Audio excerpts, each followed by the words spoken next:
Thank you very much for the opportunity to share a few thoughts with the students here today. One of the most fun things in my life is the opportunity to spend time with the students after they finish their first 2 years of basic science studies and come to the hospital. And a couple of months ago, when Dr. Markowitz called me and asked me if I would, say a few words here, I was very, very excited about it. And then I realized that I actually didn't know very much about the white coat ceremony, since they didn't do that when I finished medical school in 1986 and started in '82. So I did what everybody else does nowadays. I went on Google and I started to read everything I could about the white coat speeches. And I was fascinated to find out that, like everything else in our profession, everything is made so complicated.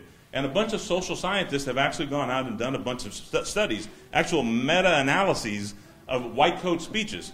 And this one by a sociologist named Doyle Schrader was particularly fascinating. It was 34 pages long, and he read every white coat speech given in the last 11 years at 123 medical schools. I mean, that must have been a heck of a task. And he summarized it like this, basically saying that most of the speakers talked about their experiences with patients, with other doctors, and in medical school. They quoted Osler, and in all those years, they told 3 jokes, of which only 1 was funny. I'm thinking, guys, we got to lighten up. All those talks, 1 joke was funny. But 5 major themes, or 4 or 5 major themes ran through these talks that I think are really, really important to the students that are just starting medical school. One is the fundamental importance of the relationship between the doctor and the patient.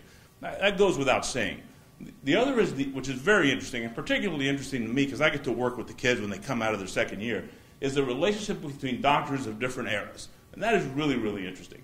The other, of course, is the importance of learning from mistakes. Learning from mistakes is essential in this field. It's essential in this profession. It's what we do every day. You get better and better learning from your mistakes, adjusting those mistakes, and surviving those mistakes. And finally is the endless cycle of learning throughout your career. Now, I was trying to think what a middle-aged fat man could tell these young kids in a talk like this that would be interesting and useful to them. And certainly a talk about ethics, medical ethics, biomedical ethics, was not going to be particularly interesting on a Friday afternoon. My son Carlos, who's the only member of our family who's not medical, gave me the best advice last night. He's a minor league baseball player.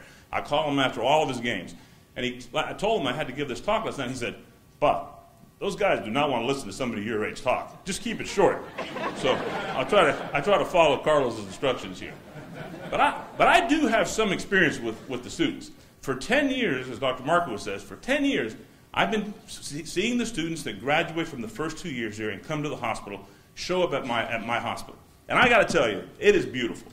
They show up with their lab coats, and every possible pocket in that lab coat is full of something. Stethoscopes, laser lights, shiny lights, ophthalmoscopes, books. I mean, they walk in, they look like a SWAT team guy going in to raid a drug house or something. It's amazing. And when they come, they are the most energetic, enthusiastic, and pleasant people to work with you've ever. It keeps us alive. I mean, I don't think I could go back to practicing medicine without the students from this school being around me. It has changed everything about my career. 10 years I've spent with them. And I'm telling you that the medical students from FAU are some of the best medical students in the country.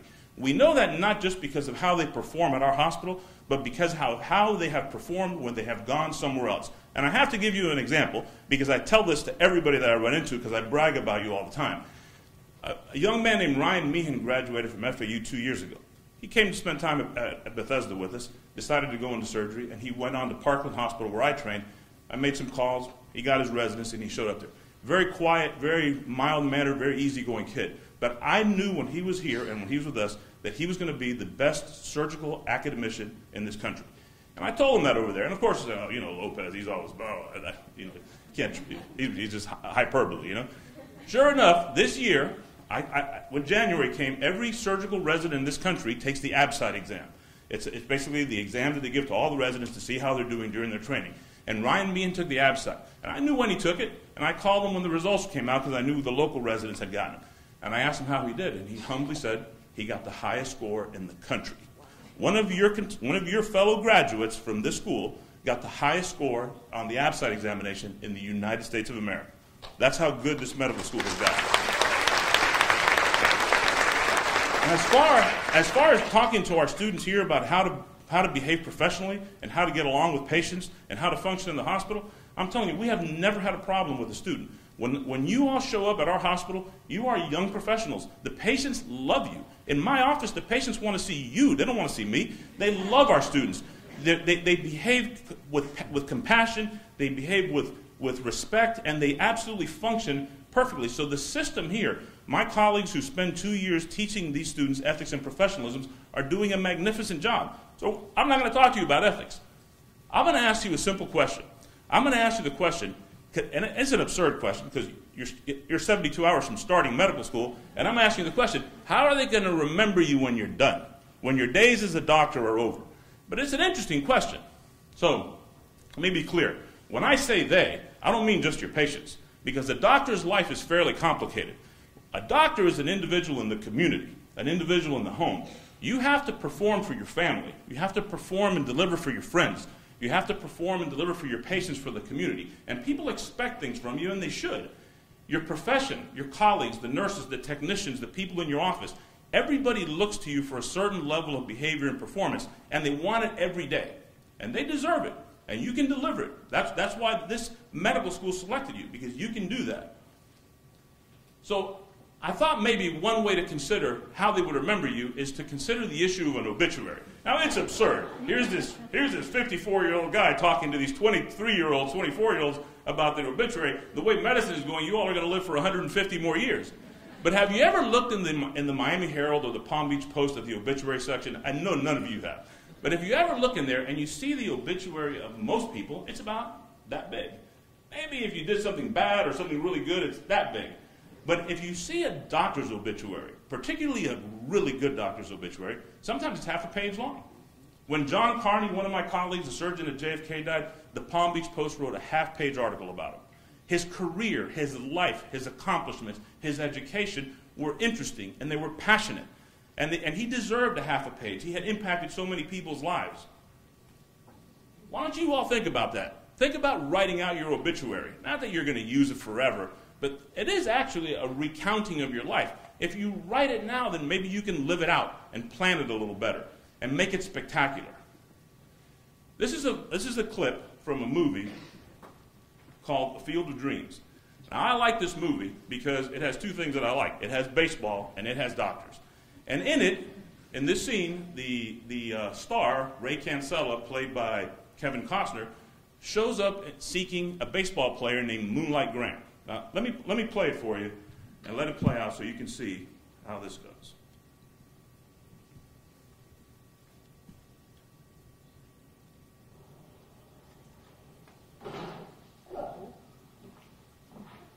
Excuse me, maybe you can help us. We're looking for an ex-baseball player named Archibald Graham. Oh, you mean Doc Graham? No, I think his nickname was Moonlight. Well, that's Dr. Graham. Dr. Graham. His baseball career never amounted to much, so he went back to school. His father was a doctor. Do you know where we can find him? Nothing bad. We're not from the IRS or anything. Dr. Graham is dead. He died in 1972. And there were times when children could not afford eyeglasses or milk or clothing. Yet no child was ever denied these essentials, because in the background there was always Dr. Graham.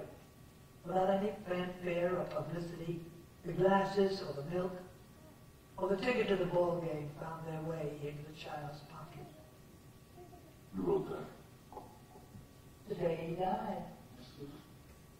You're a good writer. So are you.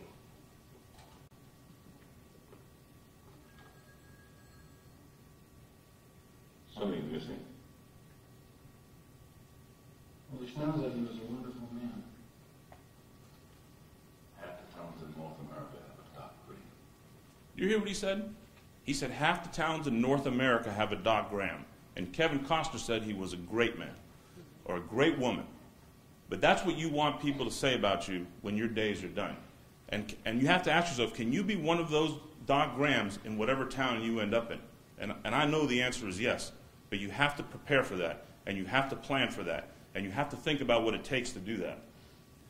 I've always been fascinated by why they chose a doctor for this. And this is a complicated movie, and it's a very strange and interesting movie. But they could have chosen a policeman or a fireman or a military officer. They could have chosen anybody from society for the role of redemption that the doctor plays in this movie. And you should watch it sometime. But they chose a doctor. And I've always thought of why that would be. And I'm sure that the author and then the director picked the doctor because society knows the dedication that it takes to do what you all are doing, and the professionalism that it takes to do what you all are doing, and the knowledge that you have to acquire over all those years, and the skill of your specific specialties. And finally, the sacrifices that you have to go through to be able to deliver the care that you have to deliver to your patients. And that's why they picked a doctor for that role in that movie, and that's why they wrote that obituary about it. Now, before we plan your retirement, we should let you know how society views doctors. And the best way to show you that is through artwork, newspapers and magazines, television, cinema, and even music. These are the way artists create impressions of individuals in society that become imprinted on people, and how we recognize what somebody in a particular role in society is. Norman Rockwell, I think, is the best American painter at capturing the essence of individuals in our society. And this is his most famous painting of a doctor. And you can see that it has all the essentials of a doctor. In the background is the diplomas supporting his long, arduous education, the big, heavy textbook supporting his studies and his knowledge, the photographs and the candles, implying the length of time that he's been practicing and the experiences that he has, and the black bag with all the magical tricks of the profession. But most importantly, it shows the compassion of this old fella, late in his career, still nice enough to listen to a young girl's doll, because that's part of what he does, part of making people comfortable. I thought it was a great picture of how people view physicians. And I want you to know that society views physicians very, very warmly and with a lot of respect. In 1948, Life magazine published an article on the life of a country doctor. And this iconic photograph ended on the cover. And here you see a doctor, after doing an emergency cesarean section in the middle of the night, exhausted, relying on caffeine and nicotine to stay awake, worried and tired. And that's how people view their doctors. That was 1948. Maybe now it's Red Bull and Adderall. But I'm telling you, but I'm telling you that people still want the same thing in their doctors. They want you to be sharp, they want you to care, and they want you at their bedside. When they are sick and when there's an emergency room, whatever it takes, but you have to respond. You have to be prepared, you have to be mentally and physically tough, and you have to get it done.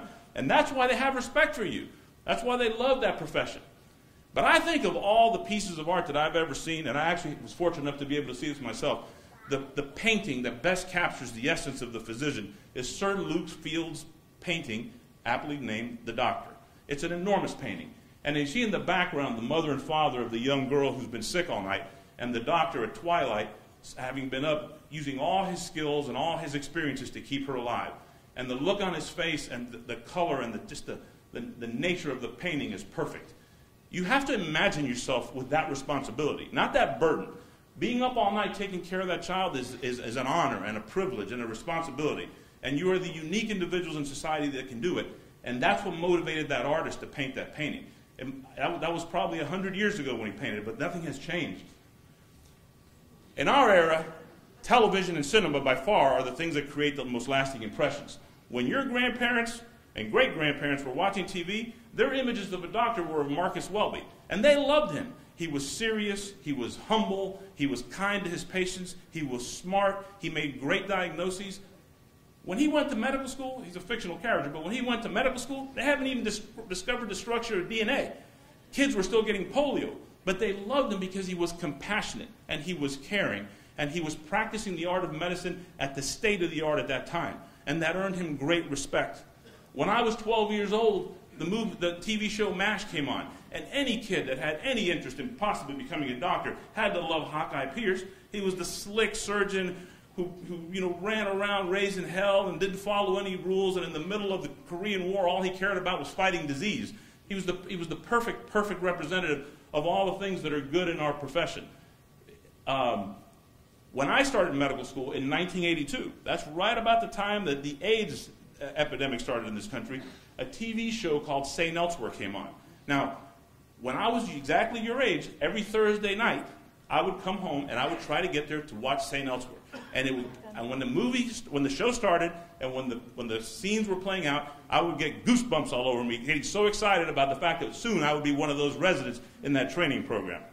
And so I wanted to show you the music from St. Elsewhere, the introduction, when they put the credits up, and to show you how society and how people play out our job, the drama, the romance, the passion, how cool it is to be a doctor.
That's you guys in 4 years.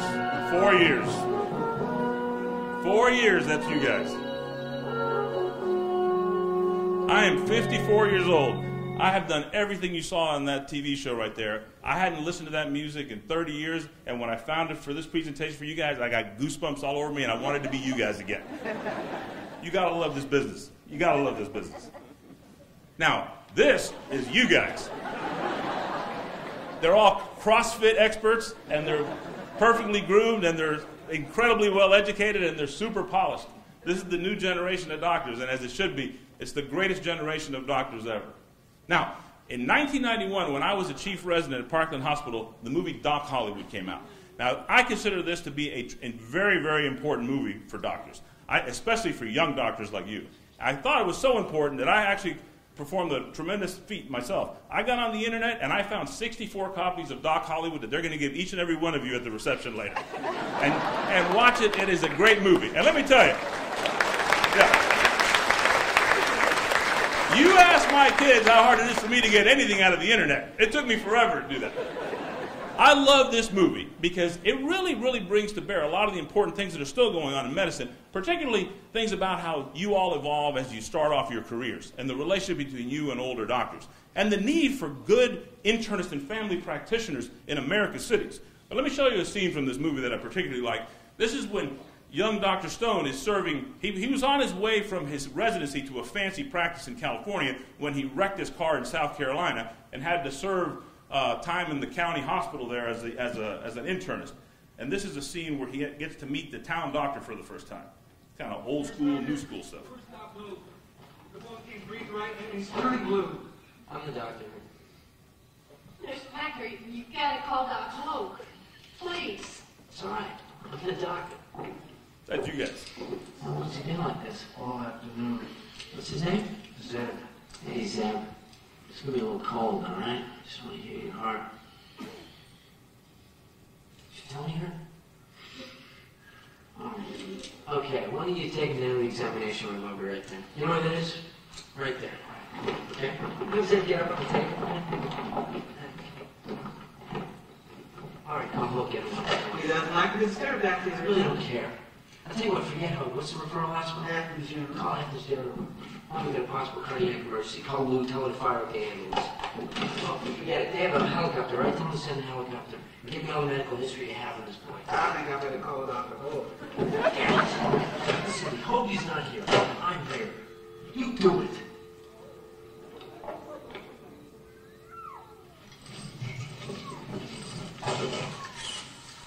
Okay, here's the situation. Your son is doing blue because he has an abnormal mitral valve. This guy's got a bag full of blood in his heart. We may have to operate. I'm going to send him to Athens General as soon as possible. Dr. Hope said you should give the boy a Coke. What? He said it's probably not a bellyache and that you should give him a Coke.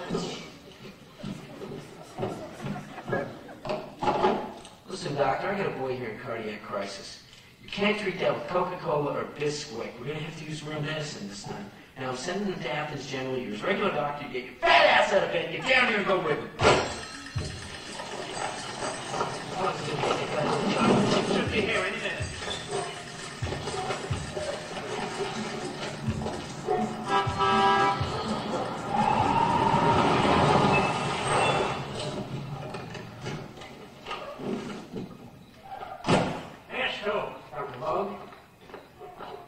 What the hell kind of snot-nosed puppy doctor are you anyway? Wake me out of a sound sleep, scare these fool folks out of their skivvies? Mitral valve regurg. Ah. Look, I've had a lot of experience with it in the ER, okay? I've even assisted in the surgery to correct. But Pat only knows how long he's had this, but I guess you overlooked it. Now, why don't you go and check his color? And if I could get that crap off of the boy. Gene, you gave him the business of nitrous, didn't you? Well, at first we thought it was the You used too much, as usual. Turned it 3 shades of blue. Business of nitric? Homegrown and acid. You hear a heart murmur? No, our detective. You been sampling your daddy's jaw. Shh.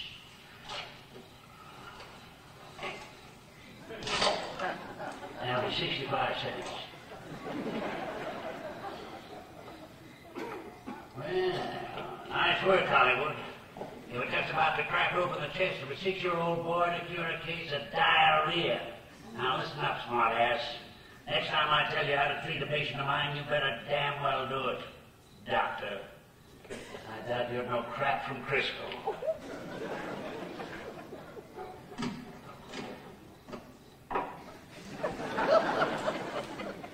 We all do that, okay? And we all take our licks. Let me tell you, when I was a vascular fellow at Parkland Hospital, just before I finished, I thought I was the man. I thought I was the king of the world. I thought I knew everything. I was training at the fancy place.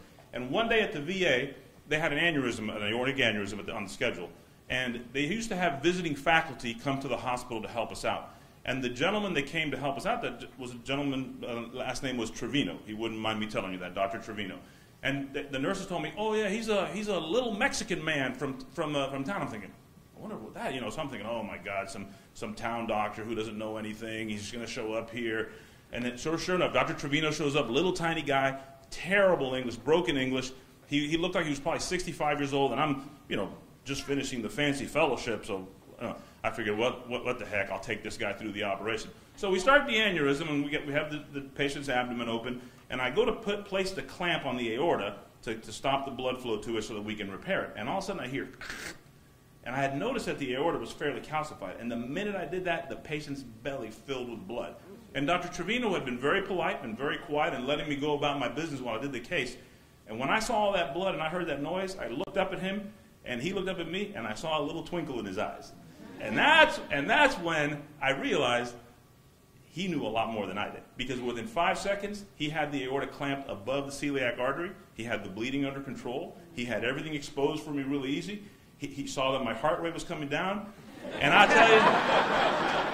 tell you, I have never seen an aorta exposed that fast and that elegantly in my life. I was amazed. I thought all the guys at the academic center were so slick. This little Mexican man was the best surgeon I'd ever seen. He saved that patient's life, and he saved my life. And after the case, I basically followed him out into the parking lot thanking him 50 times, and I felt so bad about big leaguing him. And that's the way it is. That experience has value in this business. The interactions between young colleagues and old colleagues is very interesting.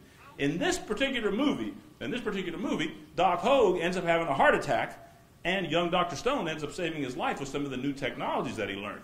And then one of the ladies in town has a difficult breech delivery of a baby, and Dr. Stone saves the mom and the baby. And now, before that, however, the day after he makes this mistake, he shows up at a coffee shop to get breakfast. Now, this you all haven't heard this yet, but soon people will start saying, "Hi, Doc," to you. "Hi, Doc. Hi, Doc."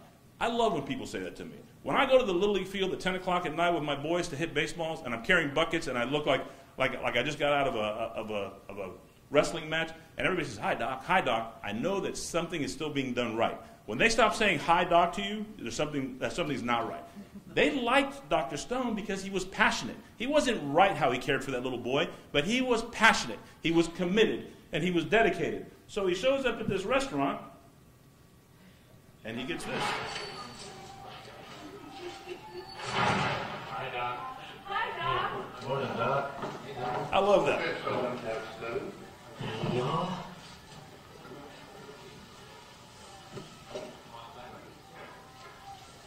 Your breakfast? Compliments of the house. Don't let old Hope scare you off, Doc. We know you weren't able to kill that boy last night.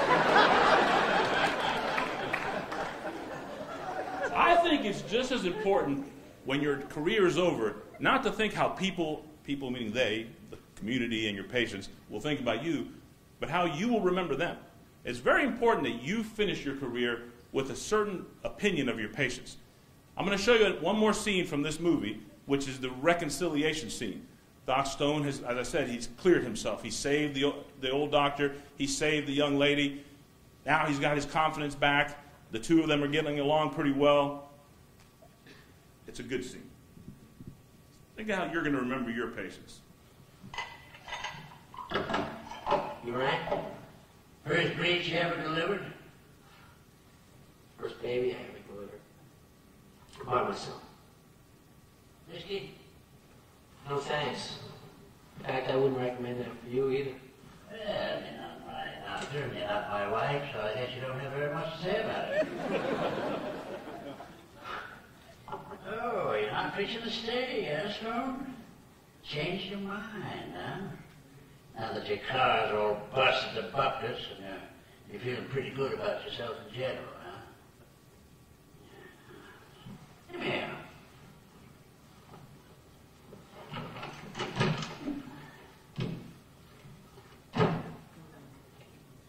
I had them up once.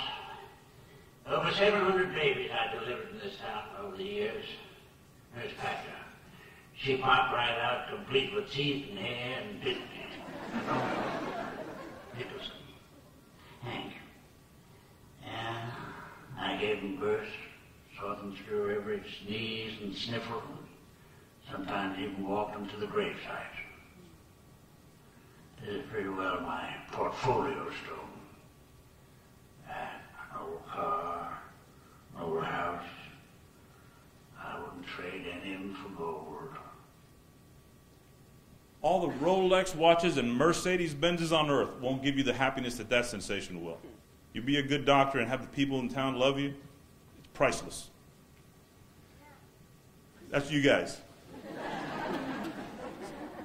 You will certainly challenge your colleagues, your older colleagues. When you guys come to the hospital, it is difficult keeping up with you. You learn so many new things. You know so many new drugs and so many new syndromes and everything. It's impossible. It's exhausting to keep up with you. I can't get on the computer fast enough to try to not get beat up by you guys every day. You will learn from your mistakes, and you will gain wisdom. You will blossom with your experiences. We see it every day, and you will gain judgment.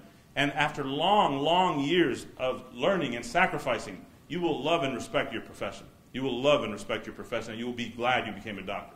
And I'll tell you, if you do that, you will have a tremendous career. I think the white coat ceremony is perfect. And I think it's very, very interesting that even for young folks like you, it's a rare opportunity to recreate yourself. None of your faculty know you very well here. You don't know each other very well. You can reinvent yourself, reinvent the physician that you want.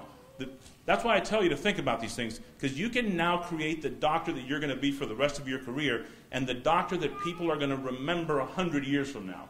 A blank slate, a new beginning to an already stellar life, and a chance to positively affect endless lives.